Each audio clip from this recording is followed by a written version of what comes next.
Good evening, all. I'm Dr. Supreet, and I have Dr. Akanksha with me here. Both of us are practicing medical oncologists. I'm basically from Bangalore, and Dr. Akanksha is practicing in Ludhiana. So the point in two of us coming together to do this podcast or webinar or a dialogue, whatever you can call it, is basically to make people aware of the common misconceptions that they have about cancer and chemotherapy. No, we just thought to make this a little different because all the awareness videos that we have online, there are various doctors who have done these awareness videos and campaigns and uploaded the videos on YouTube. But most of them are just a monologue. The doctor would be speaking, and there is no interaction basically. So we thought this should be a dialogue between two people, two practitioners involved in cancer care, and through that make people aware of the common issues that they face. So without wasting much time, you'll have to explain what is cancer in simple terms, easily understandable to a layman. First of all, thank you, Dr. Supreet, for the kind introduction. So, the question you asked me is what is cancer? So, first of all, I would like to start with the fact that cancer is a complicated process. हमारी body के sales एक particular pace में divide करते हैं जो कि हमारे genetic control के अंडर होता है. Right. वही genetic control, when there is loss of that genetic control, there is uncontrolled proliferation of the cells of the body, which can lead to mutations in the cells, which further can divide into unproliferative way. So they kind of proliferate very aggressively. So that changes into something, the bulk of cells, which is known as cancer. What do you mean by proliferation? So proliferation means हमारी जो body के sales हैं वो एक normal pace पे divide करते हैं, एक नॉर्मल स्पीड पे डिवाइड करते हैं. वही सेल्स का जब जेनेटिक कंट्रोल जो है लॉस हो जाता है, तब ये एक स्पीड पे डिवाइड करते हैं जो कि कंट्रोल के अंदर नहीं होती. वही एक्सेसिव स्पीड जो होती है सेल्स डिवाइड करने की, that is known as proliferation, and excess proliferation with mutation is known as cancer. So basically, you're saying that cancer is a बिना ब्रेक्स के रेलगाड़ी जो अपने रास्ते पे जो भी आएगा उसको डिस्ट्रक्ट करते चलता जाएगा. Okay, so a lot of people ask, how does this cancer spread from one place to other? Because the breast cancer starts in the breast, and how does it go to lungs, liver, brain, and all these organs? Can you say something about it? So basically there are two main modes of spread. एक होता है lymphatic spread, जो कि हमारे lymph vessels होते हैं, जिसको हम पीला खून भी बोल सकते हैं, जो कि एक नॉर्मल लैंग्वेज में बोलते हैं, उसके थ्रू स्प्रेड होता है. और एक होता है हमारा another spread which is known as blood spread, जो कि हमारी वेन्स के थ्रू जाता है. कुछ एक कैंसर्स जो ब्लड स्प्रेड के थ्रू जाते हैं, जहां जहां ब्लड सप्लाई होगी, जैसे कि लंग्स के अंदर, वहां पे वो कैंसर के सेल्स उस वेन्स के थ्रू वहां चले जाएंगे और वहां पे जाके डिपॉजिट हो जाएंगे. कुछ एक सेल्स हमारे होते हैं जो कि लिम्फेटिक स्प्रेड से बढ़ते हैं, जैसे कि हमारे ब्रेस्ट कैंसर वगैरह जो होते हैं, वो सबसे ज्यादा पहले नोड्स में जाते हैं, जो कि बगल की गांठें बोलते हैं जिसको, उसके बाद पूरी बॉडी में जाते हैं. ये दो मेन होते हैं जो स्प्रेड के कॉजेज होते हैं और जो स्प्रेड का वे होता है. So ऐसे ही, which means whichever organ has its area of lymph node drainage, उस वहां पे जो भी कैंसर पैदा होती है वो उस एरिया के लिम्फ नोड्स में चले जाते हैं. कैंसर जो बोलते हैं वो उसमें टाइप्स है या सारे कैंसर एक ही तरह है? ट्यूमर और कैंसर में फर्क क्या है बेसिकली ये बहुत एक कॉमन मिथ है कि ट्यूमर, लोग बोलते हैं कि ट्यूमर हो गया कैंसर हो गया. सो मैं एक ये वाला मिथ बस्ट करना चाहूंगी कि all the tumours they are not malignant cancers. So tumor basically is a broad word which is used for benign as well as malignant. Tumour consist of benign and malignant aetiology. Means tumour का मतलब है बस एक गांठ होना. क्या वो cancerous है या नहीं है वो डिपेंड करता है आपकी बायोप्सी रिपोर्ट के ऊपर. ट्यूमर अगर बिनाइन बोलते हैं तो वो फैलने वाला कैंसर नहीं होता है, बट जहां पे अगर उसको हम बोलते हैं कि ट्यूमर मेलिग्नेंट है, बस वो ही फैलने वाला कैंसर होता है. ये बहुत एक कॉमन वर्ड है ट्यूमर, की ट्यूमर हो गया कि तो अब ये डेथ सेंटेंस है, ऐसा नहीं है. कुछ ट्यूमर्स बिल्कुल बिनाइन होते हैं जिसमें इवन ट्रीटमेंट का भी जरूरत नहीं होता है, but yes if you have malignant tumour वो स्प्रेड हो सकता है. कॉमनली लोग बोलते हैं चर्बी की गांठ, which means lipoma. So lipoma, people think that it is some kind of cancer, जो कि नहीं है, लेकिन वो एक ट्यूमर है. ट्यूमर मतलब it's an extra growth in the body, but it doesn't spread from one place to the other, right? Which is the perfect example actually. Correct. Okay, tumor versus cancer, and what are the methods of diagnosing cancer? जब भी हम cancer diagnose करते हैं different different cancer body के किसी भी part में हो सकता है, और डिफरेंट डिफरेंट पार्ट्स का जो डायग्नोसिस है वो डिपेंड करता है कि आपकी किस पार्ट का कैंसर है। Absolutely. तो पहले हम उसका इमेजिंग करते हैं। First of all we do the imaging which actually depends on what side the tumour is present. Then we go for biopsy which in common term is known as the needle testing. Imaging मतलब x ray, CT scan, MRI वगैरह। Look at the tumor and then we do the needle testing to have the proof of cancer, because we need the proof to actually determine the cancer and to treat the cancer.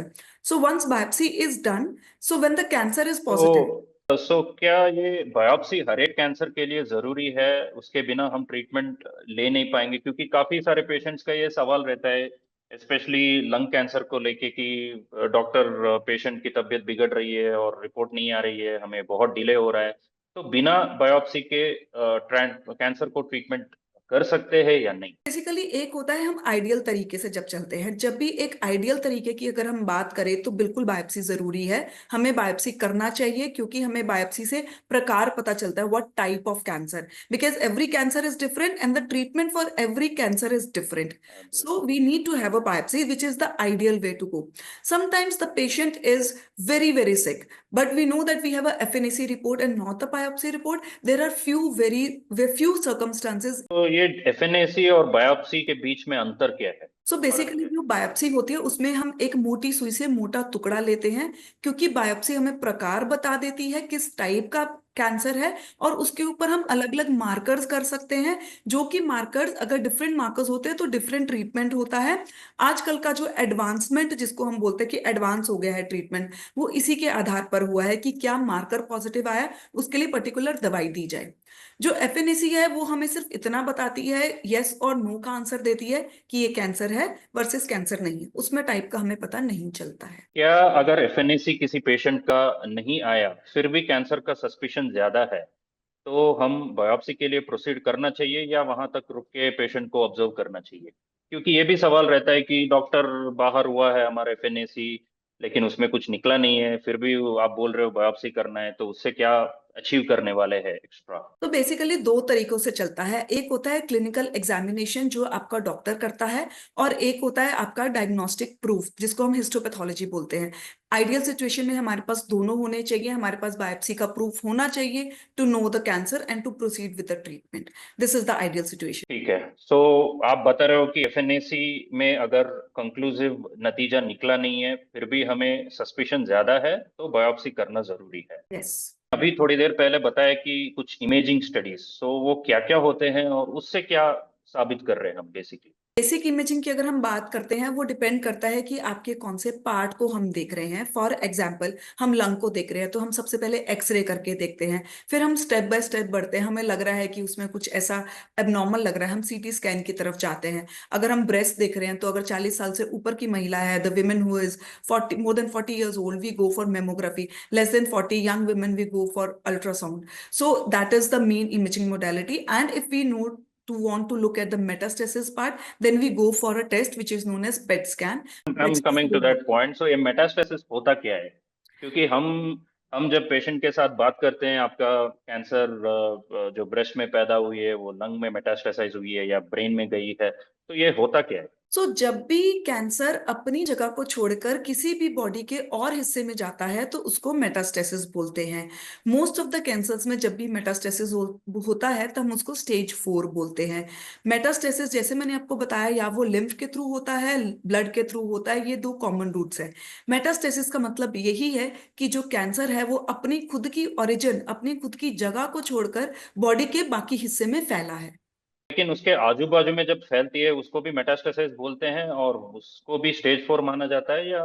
Basically आजू बाजू जैसे कि बताया कि जैसे breast से बगल की गांठों में गया है तो वो लोकली एडवांस्ड माना जाता है, ना कि मेटास्टेसिस। मेटास्टेसिस होता है कि जब बॉडी के दूसरे हिस्सों में चला गया, जैसे कि ब्रेस्ट से लंग्स में चला गया या बोन में चला गया या लिवर में चला गया। बट अगर सिर्फ बगल की गांठें ही इन्वॉल्व कर रहा है तो मोस्टली हम उसको लोकली एडवांस स्टेज बोलते हैं, जो बराबर। कि वो भी हम क्योरेटिव इंटेंट से प्रोसीड करते हैं।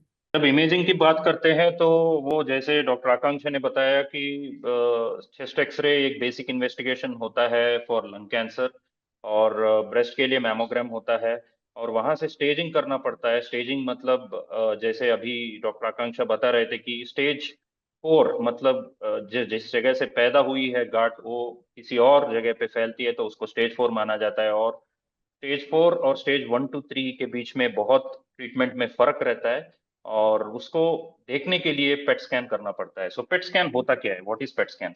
तो पेट स्कैन होता है जिसमें एक डाई होती है, एक पर्टिकुलर डाई होती है जो हम वेन्स के अंदर इंजेक्ट करते हैं। जब वो टेकअप करते हैं, जो कैंसर सेल्स होते हैं वो उस डाई को ज्यादा टेकअप करते हैं, तो एक चमक जैसा वो हिस्सा दिखाई देता है जो कि हटके होता है बॉडी के बाकी हिस्सों से।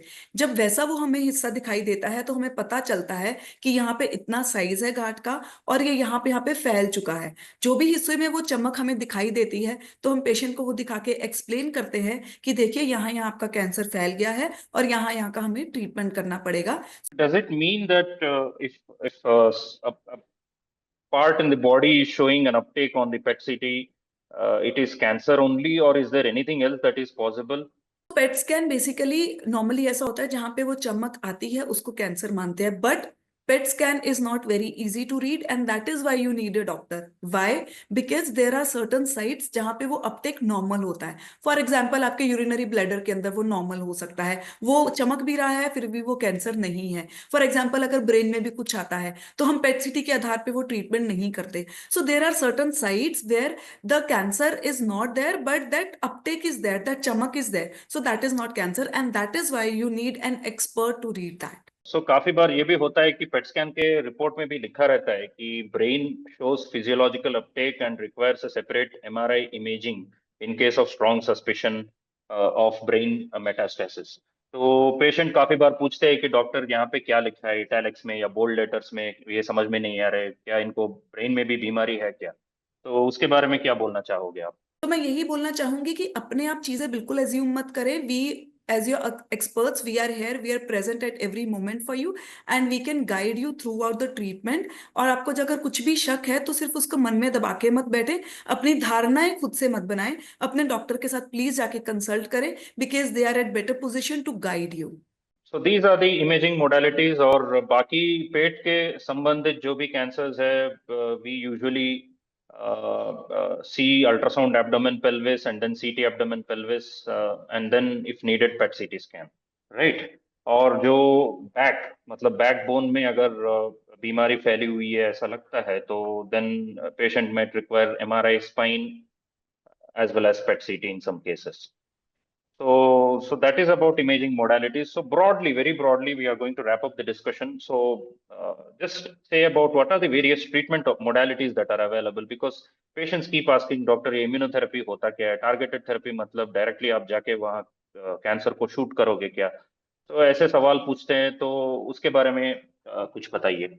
जब भी हम कैंसर के ट्रीटमेंट की बात करते हैं सबसे पहले तो हमें साइट पता होना जरूरी है and then there are three basic modalities with which we target and treat the cancer.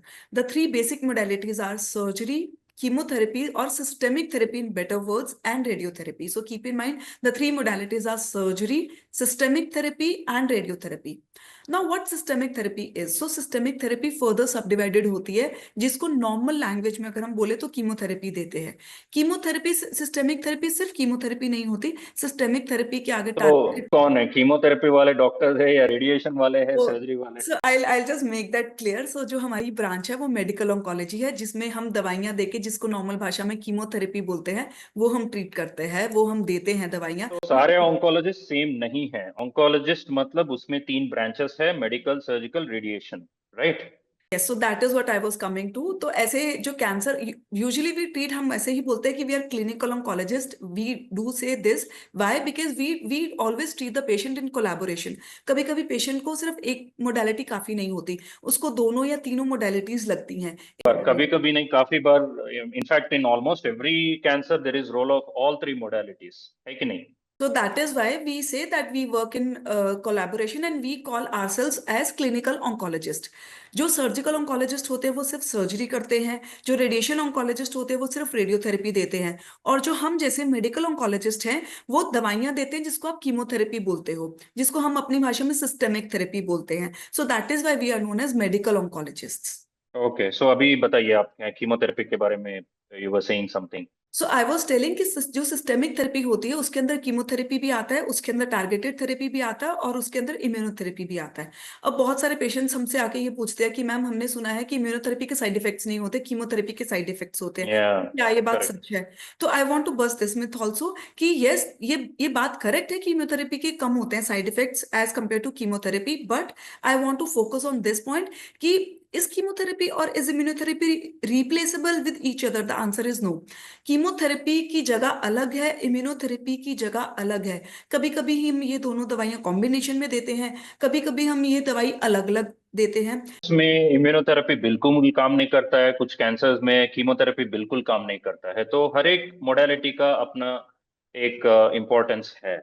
और most of the times when patients ask me this question that immunotherapy is it completely side effect free because we heard so from social media, so I tell them that, as you rightly said, immunotherapy carries lesser risk of side effects as compared to chemotherapy, but it can cause unpredictable irreversible side effects जो कि permanent हो सकते हैं, लेकिन chemotherapy से वैसा नहीं होगा in most of the cases. So those unpredictable side effects would mostly be related to hormone, endocrine organs बोलते हैं, जो hormones produce करते हैं. And otherwise also immunotherapy can affect any organ in the body, right? Absolutely. Targeted therapy, are you going to carry a gun and shoot the cancer cells in the body or send a missile? What is this? Basically जो targeted therapy word है वो इसी तरीके से आया है कि हम सिर्फ कैंसर सेल्स को टारगेट करते हैं। तो इसका मतलब क्या है? इसका मतलब ये है कि जब भी हम बॉडी में कीमोथेरेपी देते हैं तो कैंसर सेल्स को तो वो टारगेट करती ही है, बट आसपास के नॉर्मल सेल्स को भी टारगेट करती है, जिसकी वजह से साइड इफेक्ट्स होते हैं। जब हम टारगेटेड थेरेपी देते हैं तो उसका वर्ड यहीं से डिराइव हुआ है, मतलब टारगेट। हम उस कैंसर सेल के टारगेट को हिट करके सिर्फ उस कैंसर सेल को हिट कर रहे हैं, और आसपास के जो नॉर्मल सेल्स है उसको काफी मायने में हम बचा लेते हैं। That is the reason that targeted therapy has less side effects as compare to chemotherapy. So that is what we do as targeted therapy. So is it in the form of tablets, injection, or what is it? Every therapy, so systemic therapy can consist of any therapy, as I have already told you. So some therapies are there which are in the form of tablets, oral tablets, जो कि अब घर पे patient खाता है और हमें बीच बीच में आके पेशेंट दिखाता है। Some therapies are there which are in the form of IV. तो क्या ये पेनफुल है? बहुत सारे पेशेंट्स पूछते हैं, बट ये पेनफुल नहीं है, ये सिर्फ एक ग्लूकोज जैसा है, या एक जो नॉर्मल आपको NS की बॉटल लगती है, हम उसके अंदर मिक्स करके वो थेरेपीज देते हैं। तो उसको हम सिस्टेमिक थेरेपी या फिर उसको हम कीमोथेरेपी या फिर हम टारगेटेड थेरेपी या इम्यूनोथेरेपी जिसको हम बोलते हैं, वो सारी हम IV देते हैं यूजुअली। बट कुछ एक फॉर्म्स होती हैं जिसको हम ऑरल फॉर्म में बोलते हैं, जिसको हम टारगेटेड फॉर्म कुछ होती हैं जो हम ऑरल फॉर्म में भी देते हैं in the form of tablets.